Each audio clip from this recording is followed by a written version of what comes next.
Welcome to Last Call Kinda. I'm your host, Gerard Morgan, joined with us today by Greg Masturzo, Drew Betteridge, and Nick Madara, the usual people. I did just have to kick Nick from the group because he was ruining this intro too many times. So today we're going to get into Philly sports. We're going to go into a draft where we're drafting 4 people to battle in an all-out battle to the death. You guys are going to be able to decide who you think is going to win that fight. After that, we have a great interview with Julia Kirkpatrick. She is a graduate of Temple University along with us. She went on to Eastern Tennessee to get her master's. Great interview, lots of info, and truly engaging stuff. Then we follow up and end the episode with what's pissing Greg off and into what's making Drew feel all lovey-dovey and warm and fuzzy. And his story of how he recently got engaged. So, without further ado, let's kick it off. All right, so let's get into Philly sports real quick. Breaking news, because we want to break news at the beginning of the episode. Jalen Reagor has torn his, what's it called, Drew? UCL. Right, what's that mean? Ulnar collateral ligament. Which is? It's a ligament that connects your thumb to your forearm. Forearm, okay. So he basically tore his thumb. Not good for a receiver who needs hands to be able to catch the ball. He's going to be out a few weeks. Not sure if this is something that happened in the game on Sunday or if this is practice related. Probably something that happened in the game, but probably find out later on what exactly happened. More injuries with the Eagles. We have a whole slew of them. Derek Barnett with a hamstring injury. Brandon Graham with the concussion. He's out a few weeks. Javon Hargrave out with hamstring and a pec injury. Deshaun Jackson's being rested. I'm sure it's tired. Jadavion, but whatever. What'd I say? You said Javon. Oh, yeah. You get it. That's what I said. Alshon Jeffrey's out with a foot injury still. He should be coming back soon, either this week or next week. Lane Johnson is going to be back. Jason Peters, hopefully he's back. And Miles Sanders, hamstring. Not really sure what his status is. So we'll see about that. Hopefully the medical team can deal with injuries at least more than some I forgot what the word is called. Essential oils. There it is. Greg, can you clip all that so it makes me sound smarter? Smarticles. Smarticles. I didn't think Greg could fix that. Going to Drew. Drew, I hear you have news on a 32-team fantasy league that you're joining. What's that about? Yeah, so I'm on this Facebook page that's completely dedicated to NHL 20, and someone posted on it. They're like, I'm having a 32-team fantasy hockey league this year. They're going to use the actual salary cap and the players' actual salaries to determine your teams. So I'm pretty hardcore with our normal league with Greg and his brother and you, Gerard, and all of Greg's friends who I've never met before. So I decided to try it out. It's going to be intense, especially because they put me in a group chat with them, and they're all Canadian. So I'm sure they know more about hockey than I do. And since 32 teams, actual salary cap. Oh, it's also a dynasty league. That means it literally never ends. Every year, you have the same team that you just go back to, and you're playing the same guys. So we'll see how that goes. Maybe I'll make some money. Maybe I won't. What's your team I beat name? Greg's brother once in our league, so I'm pretty great time. pretty hyped. What's your team name? Our teams are just based off of the actual NHL team, so I managed to snag the Flyers. Out of 32 teams, We, you have one team that you support. Nice. The cool thing is we get to keep one actual player from that team, so obviously I'm keeping Carter Hart. Not Claude Giroux. Good choice. Well, it's a dynasty league, so I figured Carter Hart's probably the better choice. Can't disagree with you on that one. Going back to fantasy hockey before we jumped off, I want to talk about how the league that I was in with Greg and his brother and Drew, that Drew, I believe, won, that season got cut short by about 100 games, and your brother just took my money off of me. I feel as if we should have been prorated or something. So what they did was, I think the top 4 teams, The top 4 were prorated. all split whatever the winnings were. Well, your brother's the worst. Yeah. He should have told us that at least, because I just get a text at like 3 in the morning one day, just, hey, could you Venmo me? And I'm like, who are you? I don't have your number saved in my phone. With his gold chain. And it's gold chains. So yeah, getting back to the fantasy hockey league, the top 4 teams all split the winnings or whatever the pot was.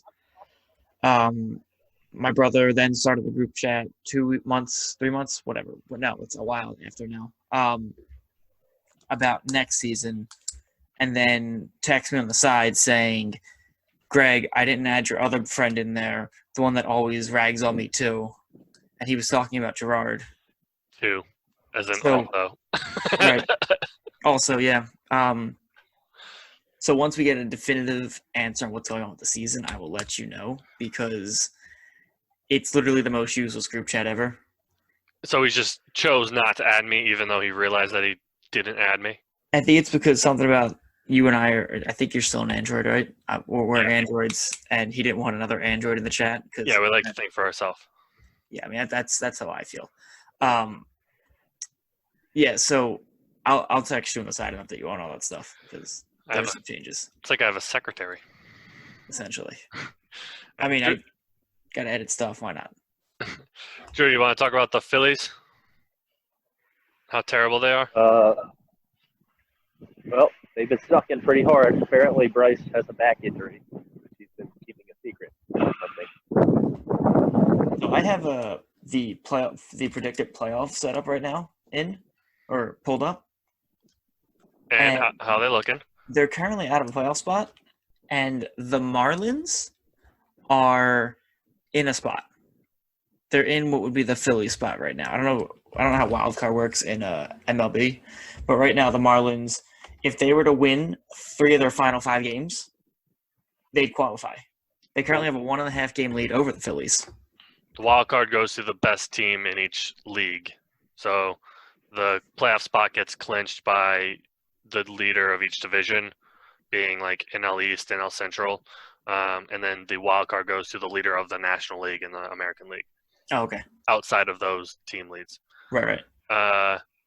So yeah, the Phillies are a game and a half behind the Marlins, but yeah, the Marlins might make the postseason, which would be wild. Which is embarrassing. So the Marlins are currently could potentially make the playoffs. Which is wild because 3 years ago they traded away their entire team in an attempt to lose. All right, now we're heading up to draft time. We're going to each go through, select person. We're going to do snake-style draft. We're picking 4 people, and the people we're choosing are going to be in a battle to the death, celebrity death match style against each other to see who will come out victorious. And we're going to need your guys' help to vote and decide on who is the winner. And then we'll probably next week, if we do another draft, we'll use whoever won as the last pick, and we'll draft it like that type of fun stuff. Fictional too, right? What's that? Fictional characters too? Yeah, so it's going to be fictional characters, or, I mean, I guess it could be real people too. Superheroes are good. Humanoid. All right, let's do this. Humanoid. I'm ready. Nick is super prepared. He's super excited about his entire team, apparently. Hopefully no one drafts who he wants in front of him. I mean, you won't, because He does have the last pick. So the draft order is going to go Greg, Gerard, that's me, Drew, Nick, and then it's Snake, Nick. So that means that you're going to go after yourself, if that makes sense.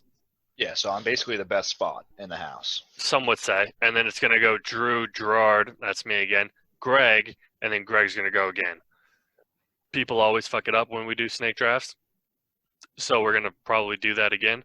And Greg, with the first pick of the 2020 battle to the death team of 4 snake draft. Who's your pick and why? All right, so if you guys know me, you know my movie knowledge is almost non-existent. But I always see this one guy just killing everyone. And his name's John Wick. I knew you were gonna do that. You're actually gonna lose so hard. These John Twisted Wick. fries are so good. John Wick is a strong choice. It's okay. Aside from the fact that I know he can be very dangerous, I have nothing else. All right, with my first pick of the 2020 Battle to the Death Snake Draft thing, I'm picking the brains of the operation. We need to get that out first. Brains of the operation's coming in quick. We're taking Jason Bourne. He's an undercover agent. He's a sleeper cell. He doesn't really know what he is until that code word hits, and then he's just going to be able to plot, get everything together, be in, be out, be 65 different people at once, and also have the ability to kill everyone all the time. So my first pick is goddamn Jason Bourne.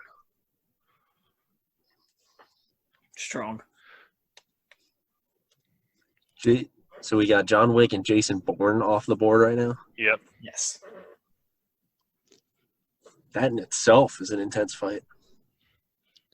This is gonna be so easy. You guys are all idiots.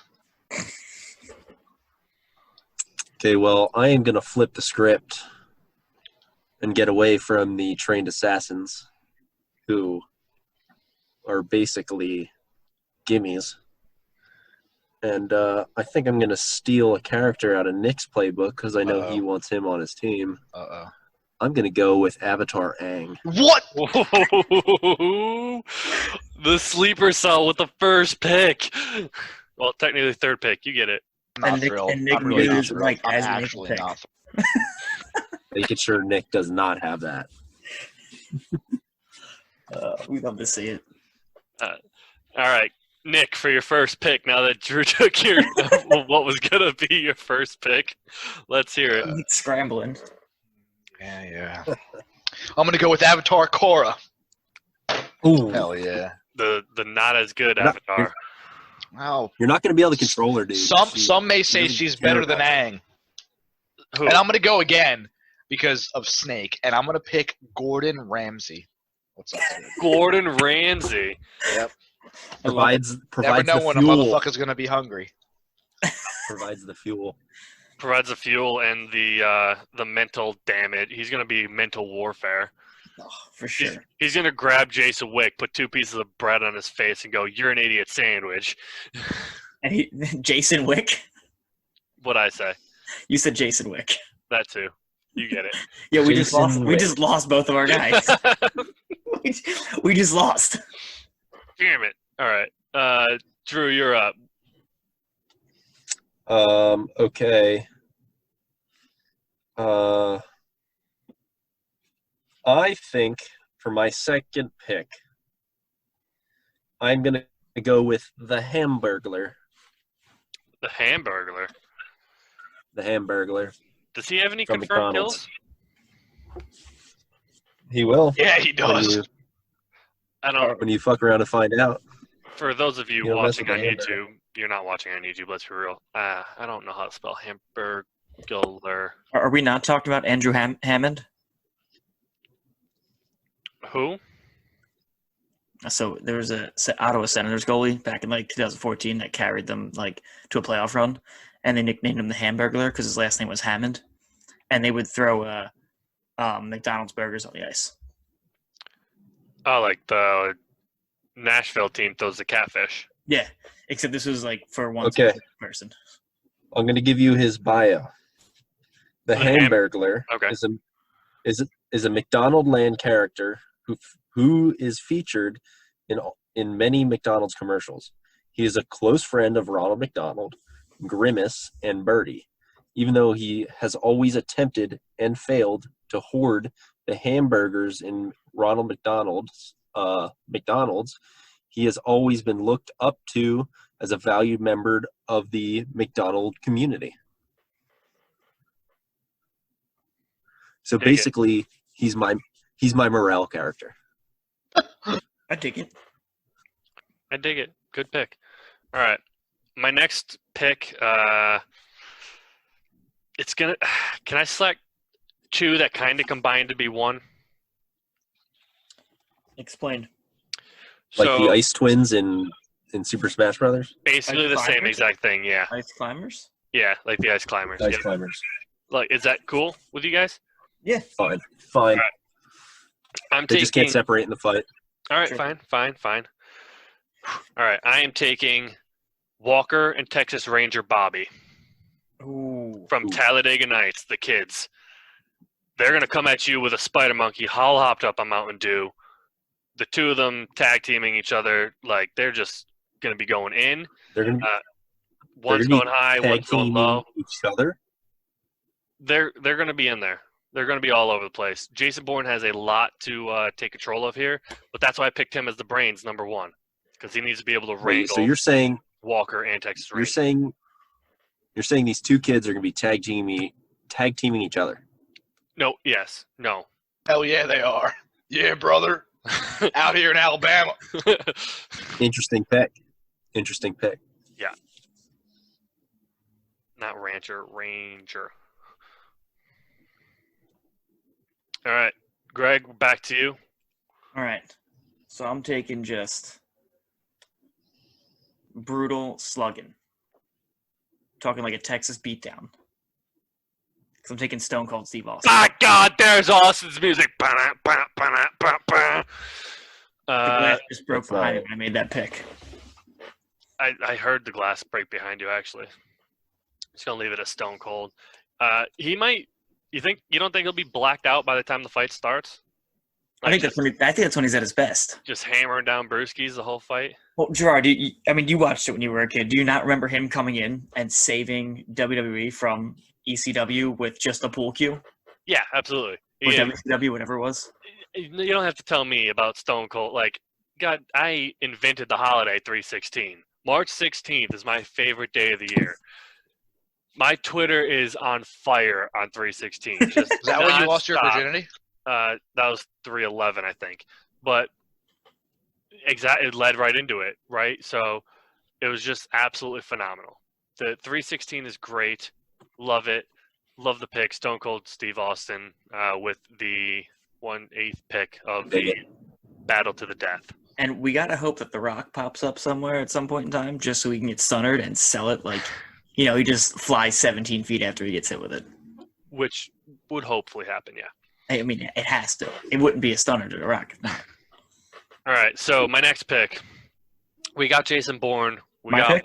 No. Oh, son of a bitch. Snake draft. See, this is why I explained it earlier, because I'm an idiot. Greg, give it again.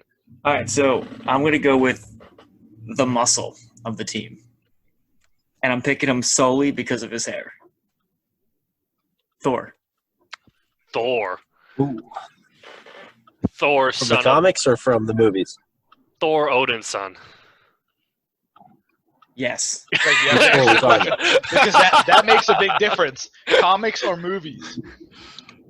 Comics or movie? I'm going to say comic. That's probably a good pick.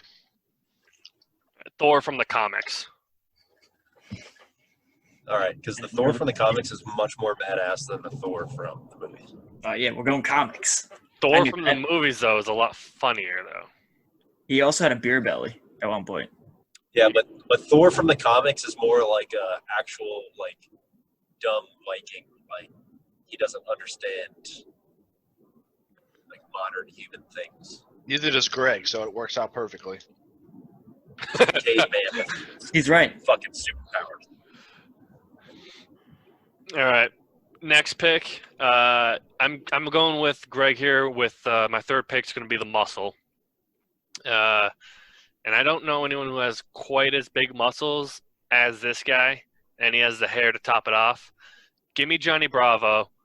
We're going all the way here. That's what I thought Greg was going to say when he said the hair. Johnny Bravo has the incredible V-shaped chest down to like size 6 legs, just absolutely buff as hell. He might break every bone in his leg, but damn it, he'll be able to throw Stone Cold Steve Austin over those mountains over there like Uncle Rico. I love it. Watch me throw a football over the mountains. All right, Drew. Speaking of throwing a football over the mountains, you're up. Johnny Manziel. Okay, for my third pick, I am also going to go with a Cartoon Network character, Dexter from Dexter's Lab. Ooh. He will be my brains of the operation. Does he measure up, though? Does he have the measurables? Nah, he's actually pretty small from the waist down. Wait, is that what you were asking? No, but his special power is to call his sister, who comes in and presses that button that self-destructs everything. around him. Dee Dee, right? Yeah. Yeah, Edie. Yeah. So So Dexter from Dexter's what's up Lab, with that? small but mighty. I feel as if he has a big Napoleon complex. I feel as if the rage might build in him as the fight goes on. He's going to be like punch drunk, and then he's just going to kind of rage out. Good pick. I like it.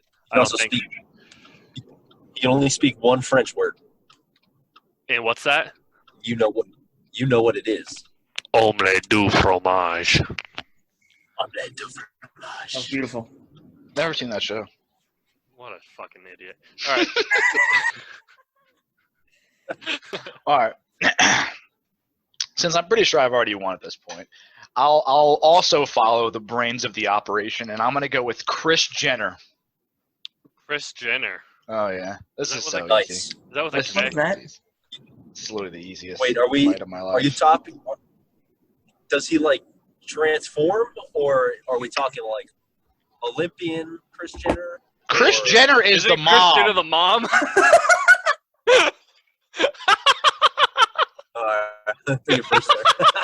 Yikes.com, first of all. And second of all, she literally built $1 billion industry out of nothing. Cancel Drew. I'm Cancel actually so angry he asked if that was a Cancel professional Drew. swimmer. Wait, is she the one? Is she the? My last pick, of course. 50 Cent.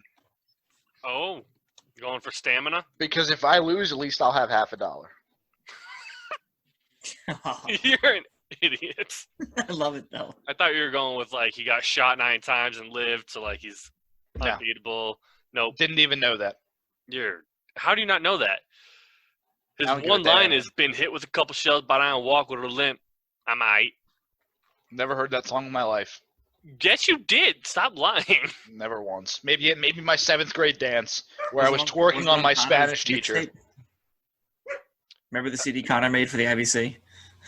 I hope your Spanish teacher listens to this. And yeah, Drew, let's hear your For fourth pick. my last, Doesn't For matter, my his last pick. He's already lost. I'm throwing in the wild card. He'll probably be drunk Me. or eating chicken. Maybe still me?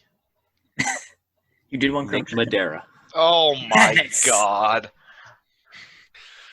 What a Okay. terrible choice. Okay, that team actually might win.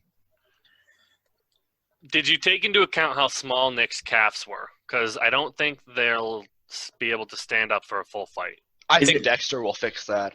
Did he draft Nick? You're Ben? damn right he did. Both. Because they are one and the same. That's Bick a is only Cooper. Bick That's is a only 3 glasses of wine away from Nick. And let me tell you, White Girl Wednesday fears Bick. So I'm not going to say that was the worst choice of the draft so far. One of the better ones I probably It was the won't it's the even- wild card. It is the wild. You never know what could happen. I mean, I got my No. own wild card next. And I am stuck between 2, so maybe after this we'll give out a I don't think we will. what's it called when you do something for the people who didn't actually win? Runner up? Boston Tea Party? Yeah, there we are. My last pick of this draft is going to be Charlie Kelly from Always Sunny in Philadelphia. Is that the dude? The true wild card. Is that the dude who peed on those girls? Oh, that's R. Kelly. Never mind. Yeah, Sorry. that's R. Kelly. No, I'm talking about Charlie Kelly, a.k.a. Charlie Day, a.k.a. the true wild card. Mm-hmm. Has all the experience of killing all the mice underneath the pub. So Charlie Kelly is my last pick. Strong. Especially for anyone who actually watches the show Always Sunny. All right. That's my last pick now, right? Your last pick. Last pick of the draft. So I, too, was torn between two. And I was going to go video game, but I'm going to go cartoon. Or I guess, yeah, cartoon. Goku. Goku. Boring. Ooh. Boring. Can I undraft Nick 50 could be Cent? Goku. Is that- Nick, you can only trade. I can trade? So- shit. Draft day trade. So are we doing like Super Saiyan Goku, or I'm not too familiar with Dragon Ball Z. Is he the one that's a Of kid course you're and then not. becomes a big guy? Because you had a shit childhood. Yeah, go Super. I mean, Super Saiyan Goku we'll go with. Yeah, sure. Just Goku is fine. All of the above Gokus. Okay. Yes. Yeah, just Goku. Can I trade 50 Cent for real? I need Schmidt from New Girl. Nope. You're stuck with I can't have 50 Cent. I realize now my mistake. Nope. It's too Too late. late. You already took 50 Cent. Imagine a guy shot 9 times. He's gonna have so much weak tissue in his body. He got Someone's shot in gonna the just mouth. poke him. He Who got gets shot in the mouth? He Probably got because he was running his mouth like an idiot. he got one through his cheek. Damn, that's actually kind of badass. Yeah, he got one in the cheek, one in the foot, a few in the I don't know where else he got shot, but 9 times I'm pretty sure. Damn. Can you just maybe like dash Schmidt from New Girl, like 50 Nope, Cent they're and not. well, It's not the same person. well, you don't know that. All right, so that's our draft of Battle to the Death team of 4. Greg has John Wick, Stone Cold, Thor from the comics, and Goku. Greg's team is Sure. actually pretty good. Greg team's not bad. He did have the benefit of the first pick. So Wow. Gerard, that's me, has Jason Bourne, Walker and Texas Ranger Bobby from Talladega Nights coming in as a tag team, followed by Johnny Bravo and Charlie Kelly as the wild card. Next, we have Drew. He stole a pick right out from underneath Nick, grabbed Aang in the first round. I'm so angry. That was big brain. I'm Big actually brain. angry. Followed by the Because I got hard cucked, I feel like I should be able to get Schmidt now, right? You did get cucked pretty hard, but I no, did. you're not getting Schmidt. It's just- You Drew, also gave up the first overall pick because I had to get food. my first of all. My food was delicious. A buffalo chicken sandwich and sweet potato fries. It was amazing. so we don't keep talking over each other. Drew grabbed Aang from Nick, followed by the Hamburglar. His third pick was Dexter from Dexter's Lab, not to be confused with Dexter the Murderer, which interesting choice to be honest. And his last pick was everyone's last pick to be honest, Nick Madara. Really? Nick wrapped up the draft with Korra. For those of you who don't know, because no one has watched Korra the last day. Literally everyone has watched it. Pretty good. It's a phenomenal series. It's okay at best. Followed by Gordon Ramsay. Great pick, sleeper pick. Underrated pick. I like it. Probably the best pick that you had in the draft. Followed by Kris Jenner, known for her great angles and great camera work. And Not then swimming. after that, not for swimming. Canceled Drew. And followed by that, 50 Cent. I don't know what you got for a guy who gets shot 9 times. Why you pick him? Can we talk about a missed opportunity for a pick? Yeah, Schmidt. Yeah. John Taffer. Who is that? Shut it down! You don't know John Taffer? Have you Bar ever Rescue? once watched Bar Rescue? Not as bad as Nick Madara would be Dude, for this, seriously? but probably not as good or just as bad. Guy Fieri. I love Guy Fieri, but just not. I was Hey, gonna pick him, but I didn't want to go too much on the food side. Put some respect on his name. It's Guy Fieri. Fieri. I'm half Italian. He's not I know Italian. Fieri. Guy Fieri is literally Polish. It's not Fieri. It's Fieri. Fieri. Literally, Guy- it's literally Fieri. Guy Fieri. Guy Fieri. No, Guy it's literally Fieri. Polish. Hey, oh, There's not an I'm Italian South bone in his Philly body. Listen. It's Sorry, Guy that was my brother Fieri. coming out of me. Your brother's the worst. We'll get into that more later. And that was our draft of the Battle to the Death team of 4, snake draft style. Feel free to vote on whatever social media we put this up on and let us know who you think wins. We'll keep tally and go from there. But right now we're actually going to an interview with Julia Kirkpatrick. Again, she graduated from Temple with us, has a master's from East Tennessee. I'm excited to hear more about her. So let's give it up for Julia Kirkpatrick. Yeah. So I have my life is just kind of odd because part-time I work as a strength and conditioning coach at a place called Relentless Athletics, which is a gym specific to female athletes. And we primarily work with like middle school to college age girls. And our main modality that we train them with is Olympic weightlifting. And kind of the thought behind this is that women don't get as much exposure to training. And we basically just try to prepare them for high school sport, college sport, reduce their chance of injury through weightlifting. So that's part of what I do. And then on the other half, within the past couple of months, I kind of joined my brother who's been the past like 3 months. So I'm super early into that, but we are about to flip. Well, it's my first house. We're about to finish a flip in about 2 weeks here. So that's been really exciting because that's just fun, completely different stuff than I did like my master's in, which was sports science. And I'm about to purchase another investment property that I'll fix up and hopefully close within the month. So that's also another thing I do. And then I help some people online with their diets. So it's all over the place. I bet you like the money in real estate compared to strength conditioning. Yeah. That was actually, for sure. But part of the reason, actually, the main reason I got into real estate is just because my passion has always been like nutrition, strength and conditioning. But I've also always enjoyed, like, I did a business minor when I was at Temple. I've enjoyed the business side. My dad's owned his own business. And so that's kind of just helps me on a different side that I'm interested in, but also I feel like can set me up for like having a family one. It's, it's kind of odd, but like I like to think long term.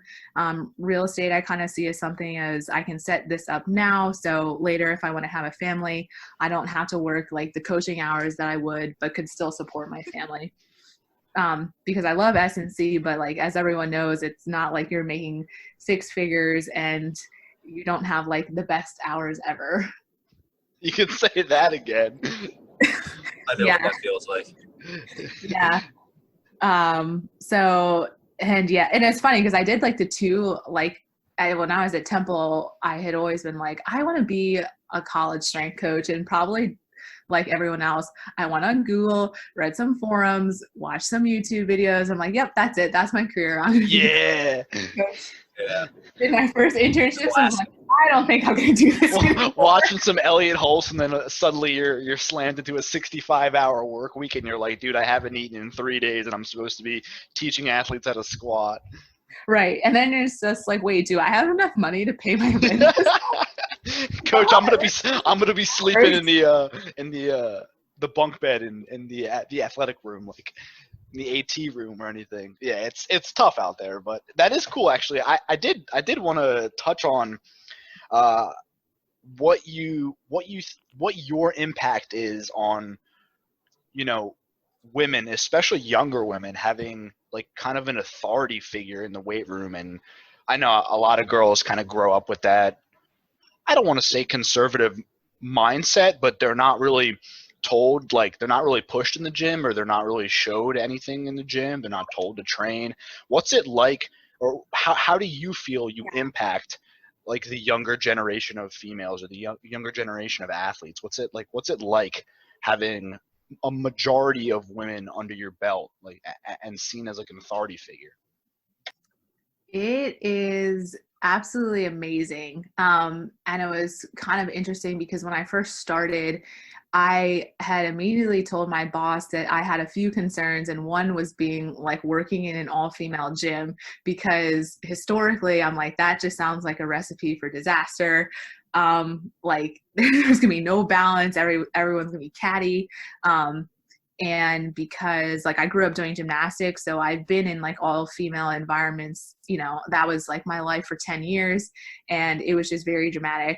But it ended up being the complete opposite of what I expected it to be. It's super rewarding, and it's given me such I think, valuable insight because, you know, I think we have like 120 members. And so it's like I have exposure to 120, you know, more, you know, a few more or less young women, and I get to see 120 different perspectives.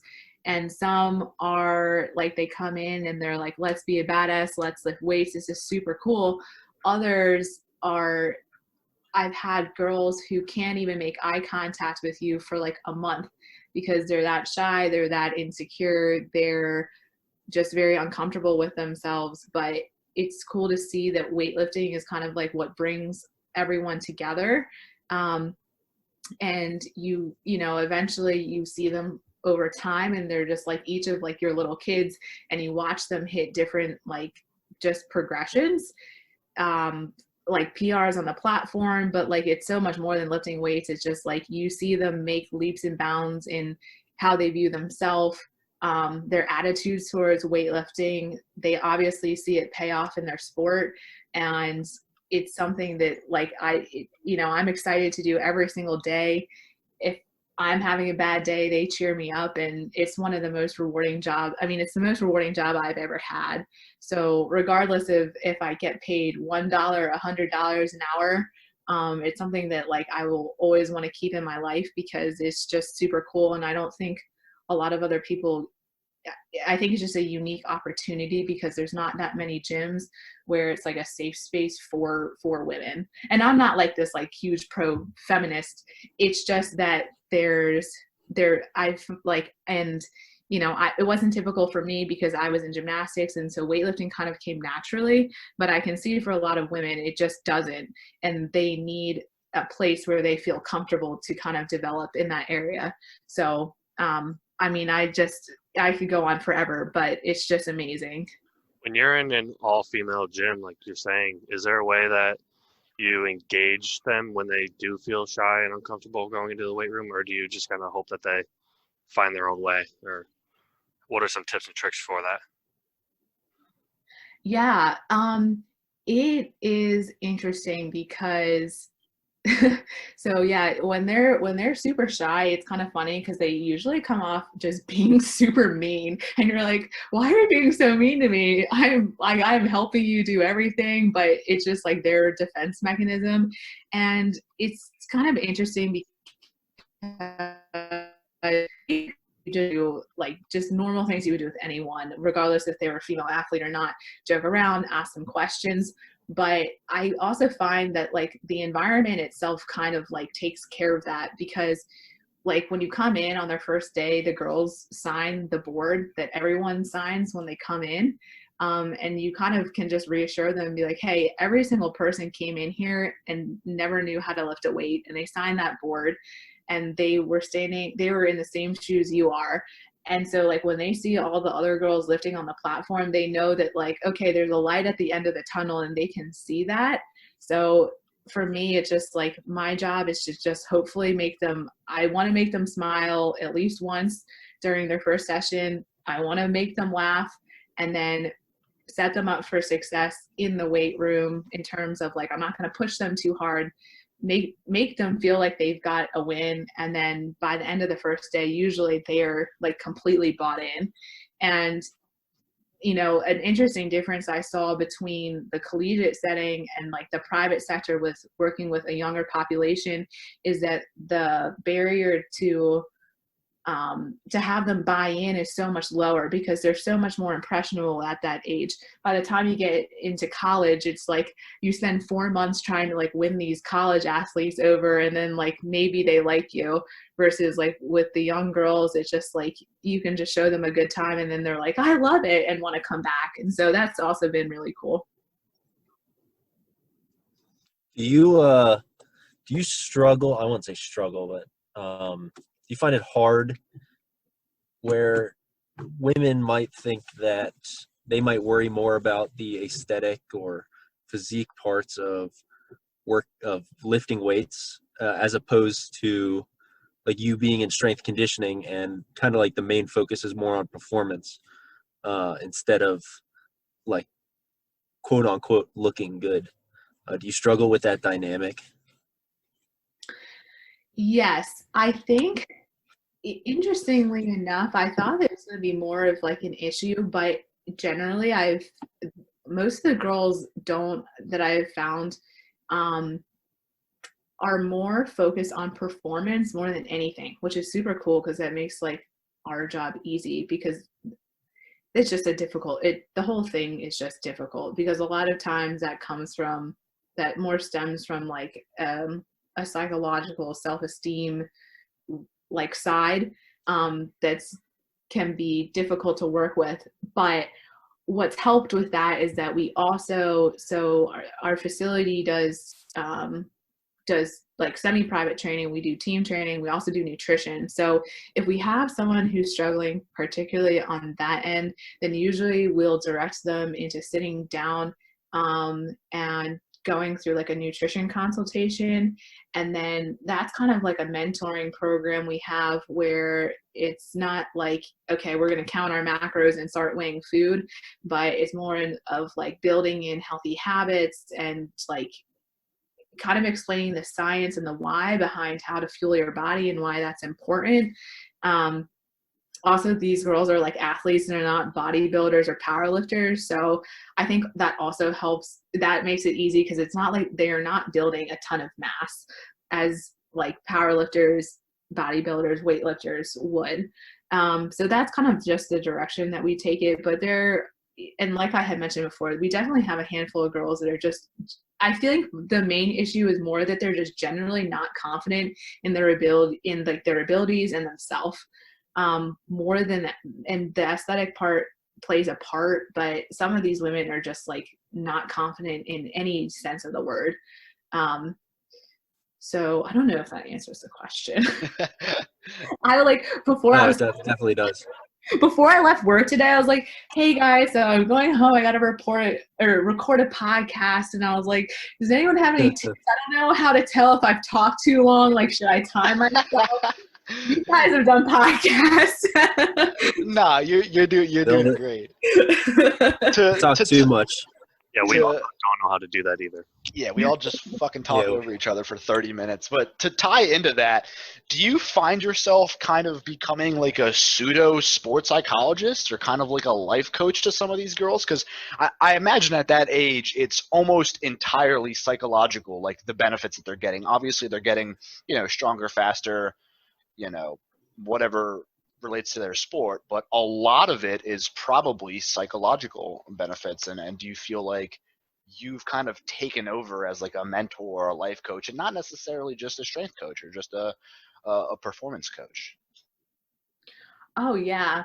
I like the strength, like the weightlifting stuff, like, yeah, okay, that's one thing. I feel like my main job is as kind of like is exactly what you said. It entails like everything because they just tell you everything. And sometimes you're just like, wait, what just happened? Like I'm trying to perform TikTok dances.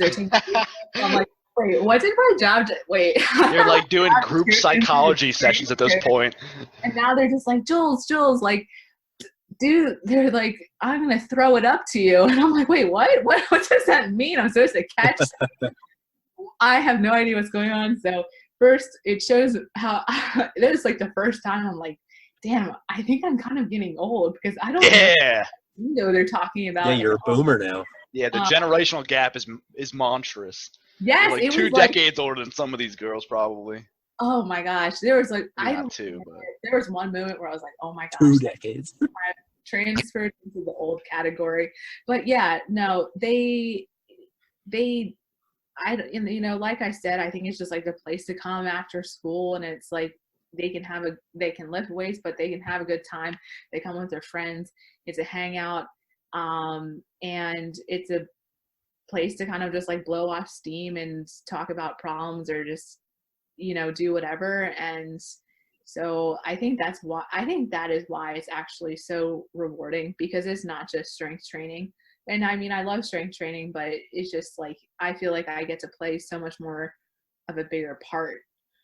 And I'm curious, Nick, actually, if you get to like in your psych program, how much exposure do you have with like clients, or like do you get to work with clients, or is it hands-on or not so much? The interviewee becomes an interviewer. I like it. We're interviewing Nick now. Oh no, I have to put MS next to my name. Good episode. One of my first classes actually was a applied sports psychology class, and our primary goal for the class, at least the final portion of our grading, was to create a field trip or like a field day for inner city kids that hadn't really had access to the high school or the collegiate scene. Like they hadn't really had a lot of exposure. Maybe they haven't traveled out of their hometown, or they haven't really seen a lot or heard a lot about collegiate sports or even high school sports. So there was like 32 kids, and we threw together this whole big thing. There was tons of games. There was like prizes. We had food and everything. And like being able to see some of their reactions for the kids, and like being able to kind of vibe with them and having them almost like take you in as like a big brother or big sister type thing was so wholesome and so rewarding. And it taught me a lot about the psychological values that I maybe didn't understand as a kid when I was growing up, like the difference in perspective from where I grew up versus where other people might grow up. And I think that honestly was one of the most rewarding experiences and one of the most advantageous positions I was in, at least throughout my time at Westchester, because ultimately it reminded me that no matter what you do, if you're working with kids, you almost always have a positive impact on them. And the extent of that impact is completely dependent on what you're doing, of course, but being able to, spend 5-6 hours with kids and all of them like smiling and having fun and learning at the same time was super cool, super cool.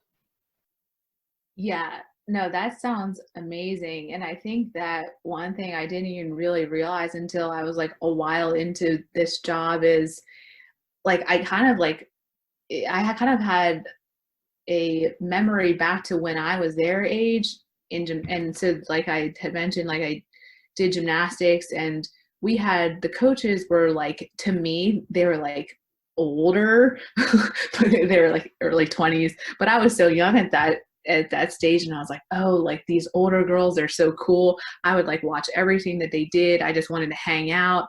And like just when I was at that age, I can think of a couple people in my life who served as such like a positive role model and mentor for me. And it just, I feel like created such a strong foundation for me as like a launching pad moving forward. And it's fun to think about like, oh, like now the rules at first, and like you can help other people. You're kind of like giving back in that sense. I'm sorry to cut and off. it's kind of the other side. It sounded like you were saying really important things, and you cut out a good portion of that, about 10 seconds. Yeah, just rewind it like 10 seconds. Okay. Basically I was just saying it's cool because I remember as a kid having like some really awesome mentors that I looked up to, and now it's kind of like there's a role reversal, and it's weird to be in the position where I realize like now I'm serving as the mentor in a way. Well, maybe I don't know if I'm a mentor. It's not like they're like, trust me, you are. They're like chanting, Jules, our mentor. But you are. You're in a strong position. You have a bunch of girls looking up to you because they think you're badass. And honestly, there's almost nothing more valuable than that, especially in the weight room. Yeah. I look up to you too. Thanks. So, yeah. Jules, I got one more important question for you, and then I'll let Drew take it away because I know he's irking to talk. Okay.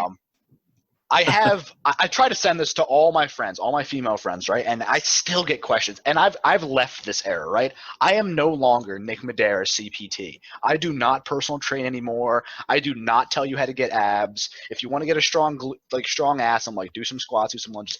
But I feel like every single day I have somebody who's asking me all the time, and they seem to never take my advice when I give it to them. So I'm hoping hearing that from a strong, badass woman, and we'll put all your socials in we'll link all your socials so they know what you look like, so they know that you're this monster squatter, amazing weightlifter. You look fantastic. Like, what are some of the big takeaways that you can give to, college age girls that are listening to this podcast that are trying to get strong and look good and I don't know,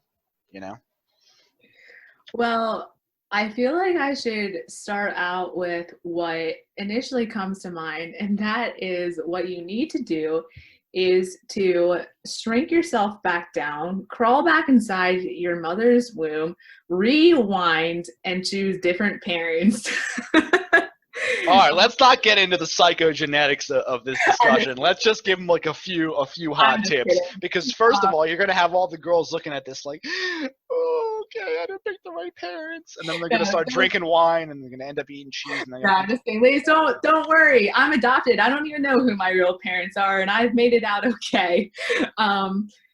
Honestly, and I feel like this sounds so generic, but it's because I think everyone would say like, okay, you need to work out and you need to like eat right and things like that. But I think this can apply on a macro sense to a lot of other things. But I would say the biggest thing, in my opinion, if you want to change something, is literally just comes down to consistency.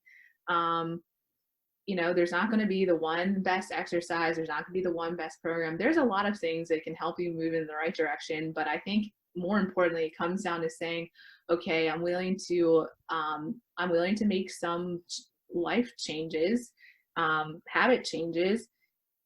Here's my short-term goal. Here's the medium-term goal. Here's my long-term goal. Now, what do I need to do to get myself there? And then it's like, okay, I'm going to start step by step, one foot in the other, and continue to do the same thing day in and day out.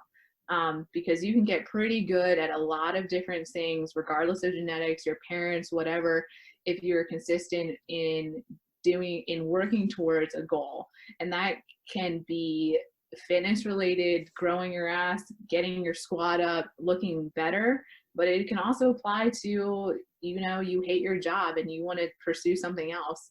I think it comes down to saying like, you move into like that pre-contemplation stage to like, okay, I'm going to commit to this and here's how I'm going to do it.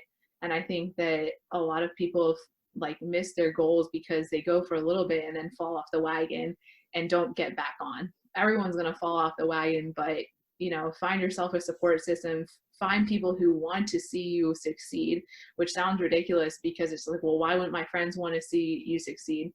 In my opinion, I think there's a lot of people who don't want to see you succeed because they're like, damn, this person's doing better.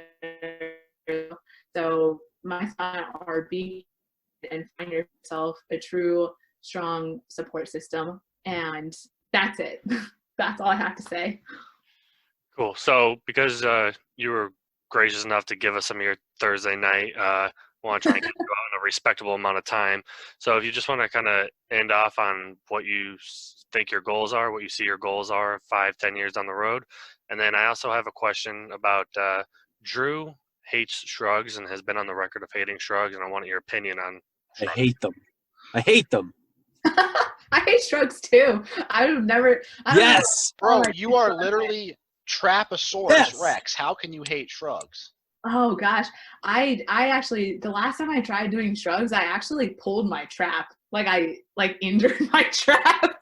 Go figure. Yes. Yeah. They don't perform the shrugs correctly. I have a great meme for that, by the way, but it wouldn't make sense if I said it out loud. Yeah, I say for me, I'm like, just deadlift heavy instead. Unless you want to have preach, then maybe some direct trap work. Yeah. Preach to Drew with his 405 deadlift. But yeah, 305 for your information. No more stars. But gosh, to answer the 5 to 10 year goal, that's hard because I'm like such a planner. Like I love plans. So I was like, okay, this year I want to do this, this, and this. But I had to admit to myself, my plans have changed so much. I thought I was going to go get my RD. Me too. Well, COVID nonsense. I think my 5 to 10 year goal is to like on the more, oh man, I don't know how to answer that. How about 1 to 2 year goal? 1 to 2 year goal? 1 to 2 year goal. I would like to probably continue with coaching, and actually, this is kind of just completely not related to pretty much anything I talked about, but I've discovered that I really like construction work, which is kind of rare for women. But yeah, I actually want to become like pretty badass with actually like fixing things myself and not being completely clueless. A DIY Instagrammer now. Yeah, no, and I know it sounds like so cliche, like, okay, you're gonna be like the house flipper or whatever, but like, no, I just it's something I'm not really good at or know much about, and so it's been kind of a challenge for me, but I absolutely love it. So yes, in a 1 to 2 year goal, like to become much more proficient with that, so like I can fix people's things and feel okay, then I'm not going to let them down. Next, you got to get in the stock markets. Yeah. If you need help with construction, Mr. Betteridge can help you with that. Really? Dad? Yeah, he's in construction. Yep, Dad. Dad. Old Dad. Just see. Mike's cutting it. Go back 5 seconds again. Oh, I was asking if Drew's dad owns his own construction company. No, I can't talk right now. I'll quiet down. Sorry. He does not own his own construction company. He does corporate construction in Philly, in Center City. But he does do a lot of private work, and he's pretty much built my entire house. He's been in the business. He's been in the business for over 30 years, so he can do everything from plumbing to electricity to building a table to putting a roof on your house. Dad, if you're listening to this, I still want to have another beer with you. I haven't had a beer with you since the Super Bowl parade. That's great. We got to bring the family back together. Know that. And Julie, I know a lot of let me know. Production, so if you ever have questions, whatever, let me know. I know a lot of people that I can reach out to. Greg doesn't. Greg, that's just because every South Philly Italian ends up in construction at some point in their life. That's actually where Greg's brother is going to be working next year. He's not a manual labor guy. And Greg, if he keeps up with that facial hair, because no one else is going to want him. All right. So in an effort of time, because people have things to do, Julie, if you want to just let people know where they can follow you on Instagram, social media, or whatever you want people to follow you on. Yes, I am not a super social media but like I am actually getting on my phone right now because I don't even know my own Instagram handle. It is Jules_Kirkpatrick. That's like almost the only social media I have. Julia Kirkpatrick on Facebook. I don't know if our generation uses Facebook. I just use it to chat with my clients. But yeah, that's how you can reach out. But I do answer. So if you want to chat, I'm here. Awesome. Well, from from Last Call Kinda to you, I want to thank you for spending your Thursday night with us. Everyone listening, if you have any questions, feel free to reach out to her. She'll be more than happy to help, I assume. Yes. Also, thank you guys so much for having me on. I have to admit, this was like for sure the most fun podcast I've ever been on. I have not liked being on any of the other podcasts that much, but this one was super fun. So my perceptions have been changed. This is the only podcast you were ever on. We'll have you back. We'll have you back on. Yeah, next time it'll just be all of us having drinks and talking shit about our relatives. About Nick. Well, yes. Yeah, mostly. That sounds good. Well, I hope you guys have a good night. You as well. You too, Julius. Thank you. Bye, Jules. Bye. Thanks, Julia. Yeah. Thanks, Julia, for coming on. We appreciate that. We hope to have you on soon. I hope everyone listening was able to pull something from that. Make sure you follow her on all of her social medias. Greg, going into our next topic, what's pissing you off today? All right. AirPods. I absolutely hate everything about AirPods. What's wrong with AirPods? They're Everyone, convenient. one, because I feel like people just have them in, and then it gets to the point that people don't realize they have them in. So you start talking to them, and either they don't realize that they're not listening, or they're like, just like, this guy's thought I can't hear him. Like, oh, I'm an asshole. I have my AirPods in. That's why I'm in a public, or I'm in a setting now where I'm talking to people, and I'm still going to leave them in. Shout out to the people who leave their AirPods in when you start talking to them, and you give that half-second pause of like, all right, take your AirPods out so I can continue the conversation. And they go, no, go ahead, I'm good. And then halfway through the conversation, they take them out and they go, what? Yeah, what'd you say? I'm sorry. Oh, I had my AirPod in. I'm sorry. And then they lose it, and they're like, oh, man, I just lost $200 or whatever they cost. I don't know, because it's ridiculous. See, my headphones are kind of dope. They're like AirPods, but obviously they're not from Apple because I'm not a normie. But I can just tap my ear, like the pod, if you will, and it'll pause the music. It's actually pretty sweet, or the podcast or anything. Is it one of the fake AirPods that are from Wish that are like no from China? That'd be sweet. You can get like $3 worth of those. No, they're like, I don't know. They're called like Purity Ones or some shit. They're pretty dope actually. I'm a big fan. Are we sponsored by them? We should be. Sound quality is excellent. Extremely long battery life.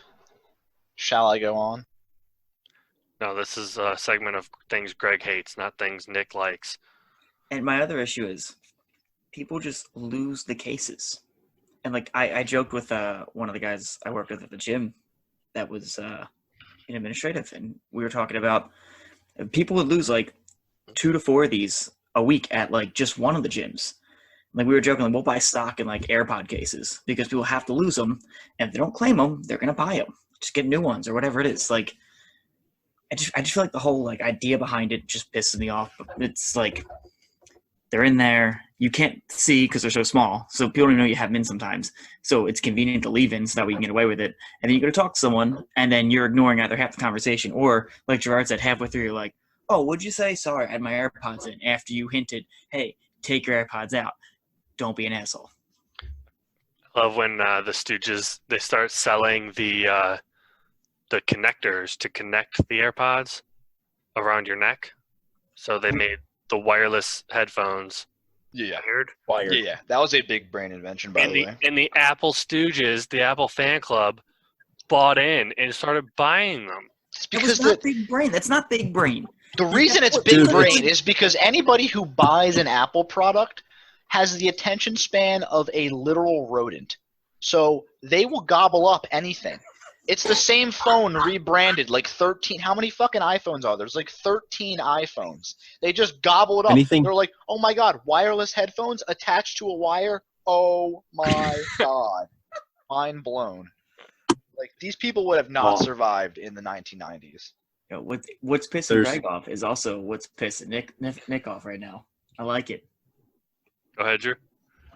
There's no bigger evidence of a small IQ individual than somebody who has green text. That's true. Has green text. Well, here's okay. Yeah, smooth brain came over here with the iPhone 4 talking about green text. Fun fact for the Pega. For the Android fam, we can change the color of our text, you stooge. We're not locked into whatever. Correct. Jobs. Whatever phone you have. Yeah. The hotter You're just the man trying that to I'm talking hide. to, You're just trying to hide your stupidity by changing the color. At least we know who's the dumb ones. Yeah, those with blue text. And AirPods. To be clear, this conversation started at AirPods. Those are the real idiots. So Greg, what else? I feel like there was something way more deep rooted than just the AirPods. I feel like it has to do with the individual. Nope. Who Nope. We don't have time for it. Well, going from things that Greg hates into thing that Drew loves, Drew just got engaged. Drew, why don't you tell us about what happened? Yeah, congratulations, buddy. Why, thank you. I hope the wedding's not 2 years from now, Gerard. Wow. Like, all right, fine. Yeah, Nick's got 2 years to get in shape, also. Well, on wedding dates, it will actually be in 3 weeks. Wait. Excuse me? What? I don't have a tux available yet. Right, he's gonna get married. Go to my tailor. What, like a I don't wedding? want to get too deep into it because I'm gonna get deep into you if you keep it up. Basically, we're gonna do a mini wedding with just immediate family here in Texas before I deploy. Is this a shotgun wedding? No, it's an army wedding. The deploy. Oh my God! After the deployment, we're gonna have a big Answer wedding. Nick's question. Where everybody shows up, and you guys will be there for the big wedding. Can I come to the small wedding? I If you can also make it, feel yeah. like I should be invited to the small wedding. What's the date? You can all come to this. The 18th. Oh of my October. God, that is so soon. That would be 3 weddings back to back to back. What other weddings do you have? Bro, get off my dick. Dude, seriously, we're in the same group chat. Come on, that's kind of rude. So this is not a shotgun wedding to confirm because you're ducking that question. I don't know what the definition of a shotgun wedding is. He's from You should- Texas, right?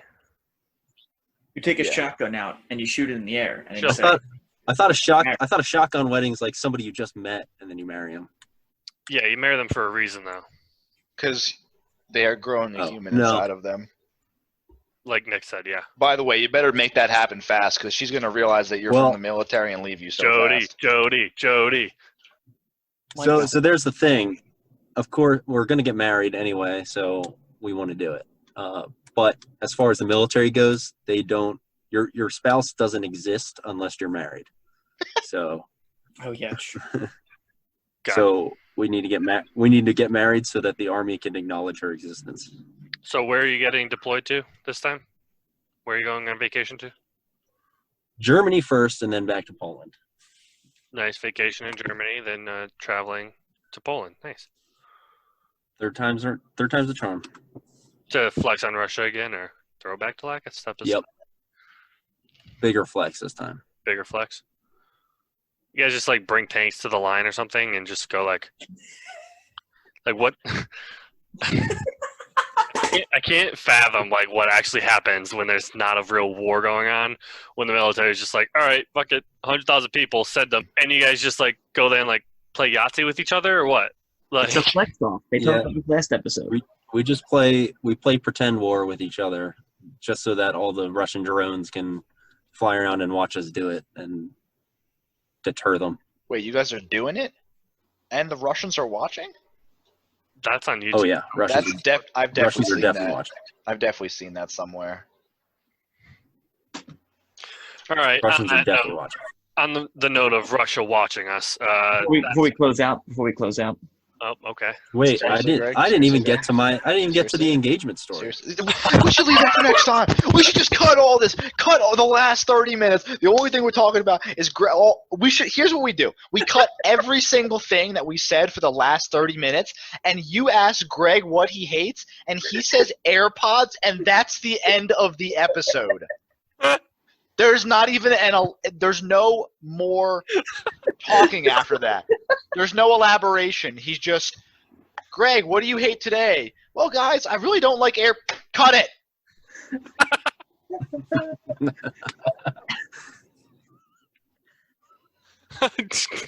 So true. How'd the engagement go? Well, Gerard, the engagement went flawlessly. Okay, want to expand on that? Yes, I do. Did you get little butterflies when you were about to pop? Dude, what if you accidentally dropped the ring? Would you have just That would have been given bad up? because that would have been really bad because it was on a boardwalk. I would have gone. That's what over I'm the saying. It side would have into went the water right after. down in there. It would have been like I would have gone over the side of the water after it in my suit. And I didn't actually like scout out the site before I went there. So I didn't know if it would be like a New Jersey boardwalk with like wooden slats where the ring could like fall through, or if it was like the new boardwalk down in Center City or on the Schuylkill that's like concrete that doesn't have any slats. So good news, it was like concrete, so there wasn't any holes in the ground. So even harder chance of launching it off the side into the water. So were you And shaking like a leaf to or what? what? Were you shaking like a leaf or what? No, I was actually pretty calm when we got up there because I feel like I'd been planning it for so long up to that point that, and I ran through the whole scenario in my head so many times that I was pretty confident. So basically like probably like 2 months before. Yeah, like two or 3 months ago, I'd say. I actually went into the jewelry store, talked to a jeweler to start designing the ring. And then it was like back and forth for probably 7 or 8 weeks of him like rendering designs on his computer and sending it to me, and me saying like, change this, change that. Eventually, right before I left for Poland right around when I left for Poland was when we decided on the design. And then by the time I got back, it was done. So got back probably like 5 days later, I picked up the actual ring, and then I was like, okay, now I actually have to plan this engagement. Got her mom on board. Her mom was super excited to be helping out. And not being from Austin, she gave me a bunch of ideas of where we could go, because I don't actually know of pretty locations to have an engagement. So she gave me some ideas. We found this boardwalk that has these patio areas every couple miles. And then it has like a section that juts out in the water where only like 2 people can stand. I was like, that's it. It's a perfect spot down in the river down in Center City, Austin. So basically we got all of our friends involved so that for like the next 2 weeks. What the fuck do I look like? Okay, our friends down here who live down here, we got involved. So that we could all get on the same page, and we could just continually lie to Haley for 2 weeks so that she never suspect it was happening on that day. Be easy for all her girlfriends. It was. Even like my friends who have become our close mutual friends, they made up lies that I didn't even think about that needed to be said, needed to be lied to push the storyline along, which I was really grateful for. How many people knew?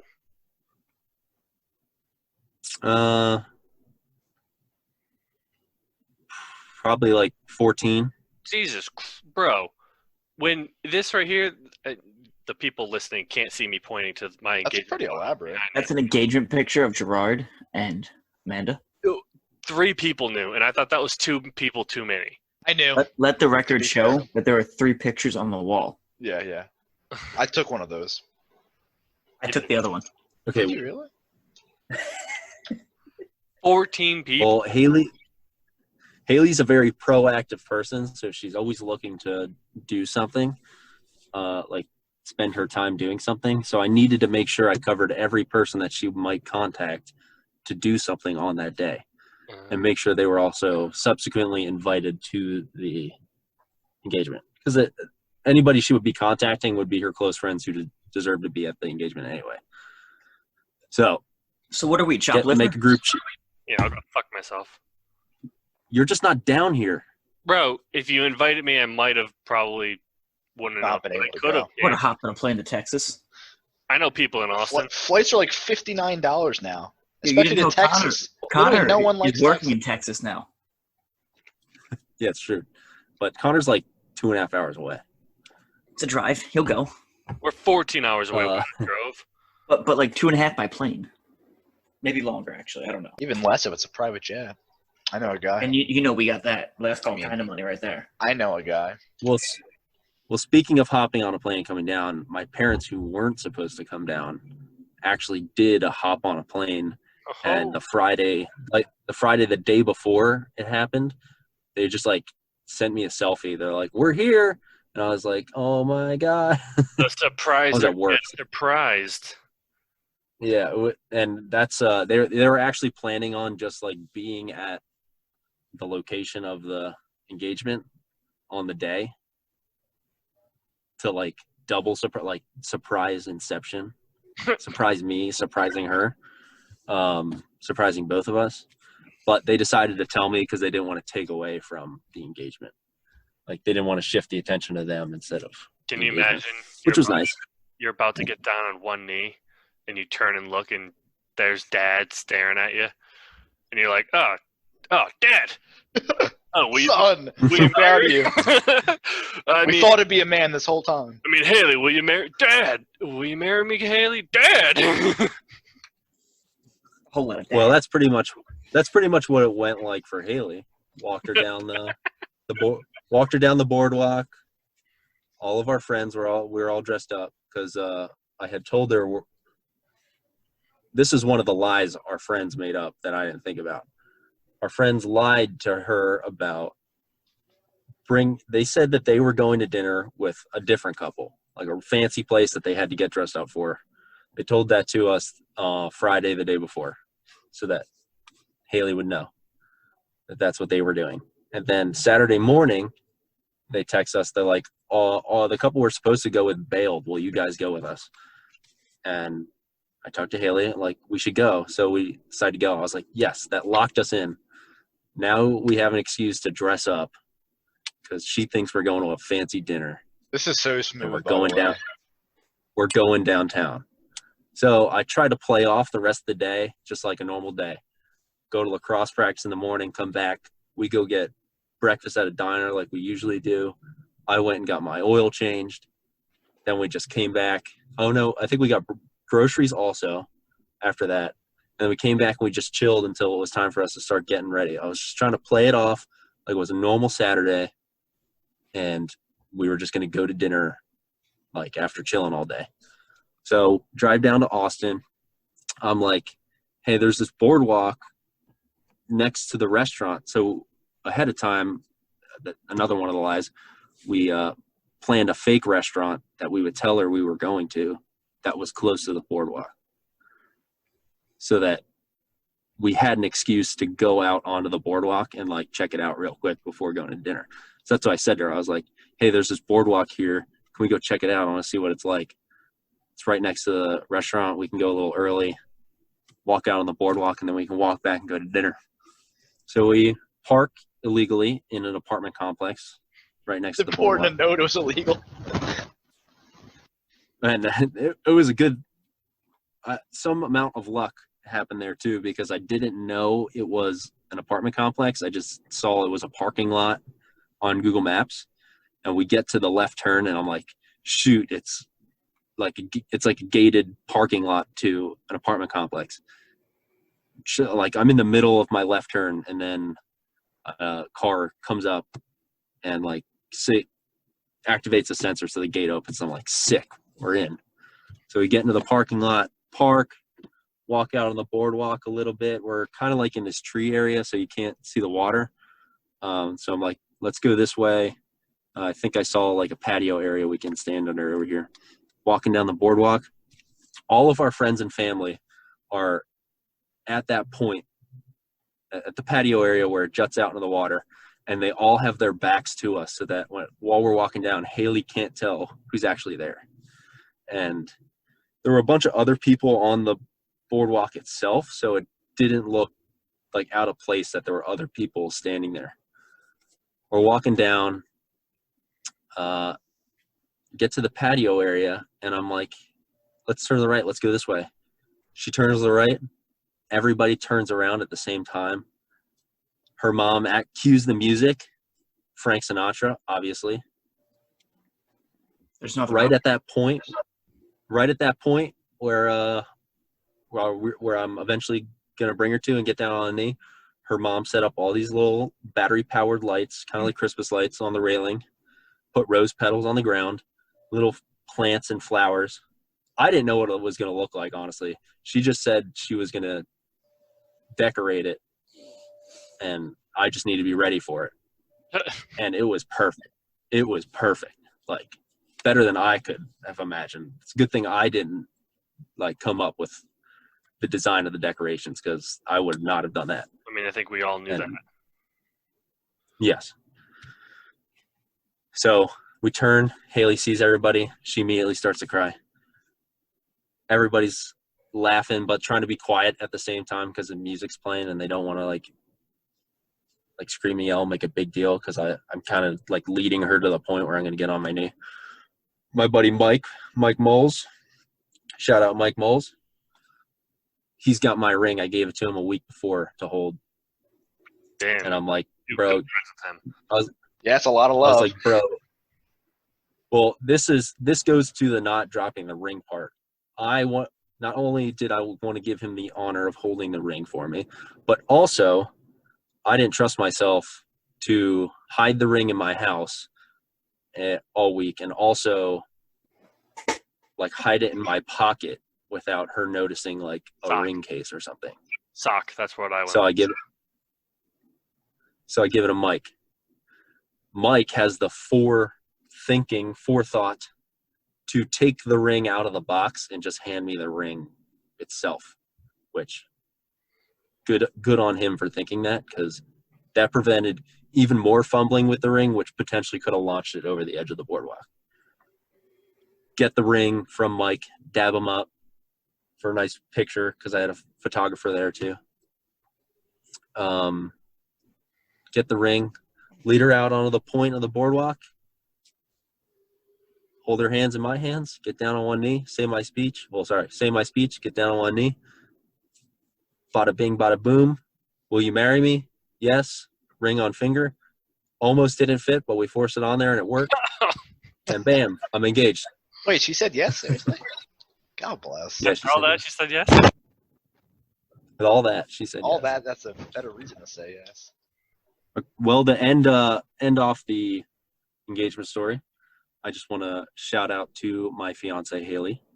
I love you so much. You're the best thing to ever happen to me, and I can't wait to marry you in a couple weeks. Shout out Haley.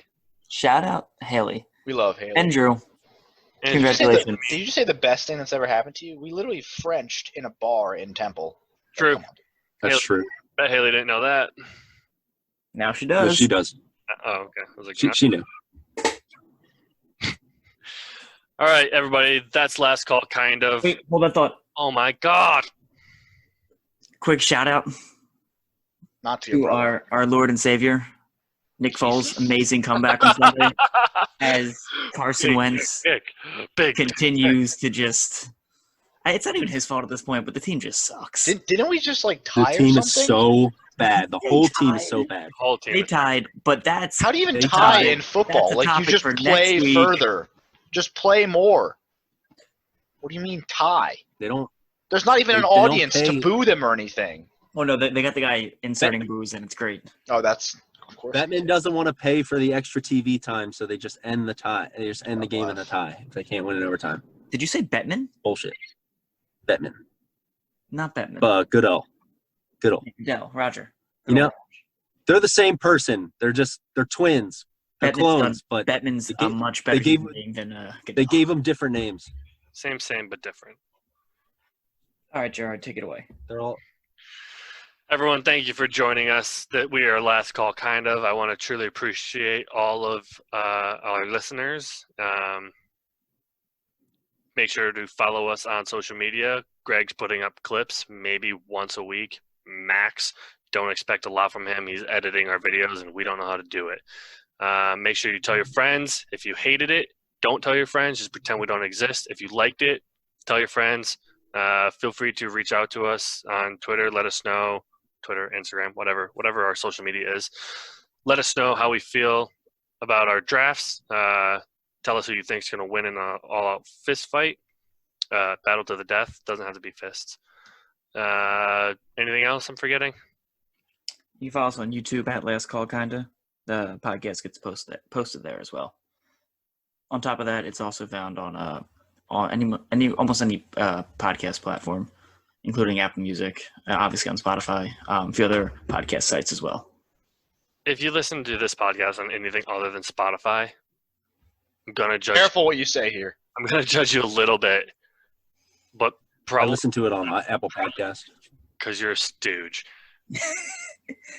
But we appreciate you listening.